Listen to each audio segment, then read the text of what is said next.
અમુક કોઈ લુખેસ પાડોશી, अच्छा કે જેના ઘરમાં કોઈ દિવસ કઈ વસ્તુ હાજર જ ન હોય. એના ઘરે કોઈ મહેમાન આવ્યું હોય ને તો દૂધ લેવાય આપણી ઘરે આવે કે દૂધ આપજો ને, મારા ઘરે મહેમાને થોડી ચા બનાવી છે. લુખાવ છો, દૂધ તો રાખો. અને અમુક કોઈ પંચાયતી પાડોશી, આપણે ઘર કોઈ બી મહેમાન આવીને જાય ને તરત જ આવશે પત્તર ઠોકવા. કોણ આવ્યું તું? તમારા કોઈ સગા થાય છે? અચ્છા તમારો દેર હતો? ના ના તમારો ભાઈ હતો. અચ્છા રોકાવાના છે, એમને મળવા આવ્યો હતો. શું કામ હતું? તારે હું એટલી બધી પંચાયત છે? તારું કામ કેટલી?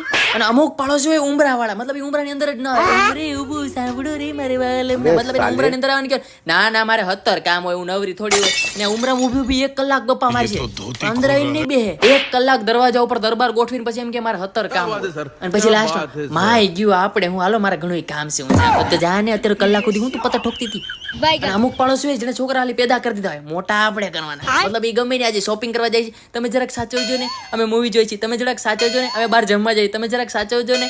મતલબ પછી તેમ કે અમે હંગવા જઈએ, જરાક તમે સાચવજો ને. મતલબ એના બારના ચપ્પલ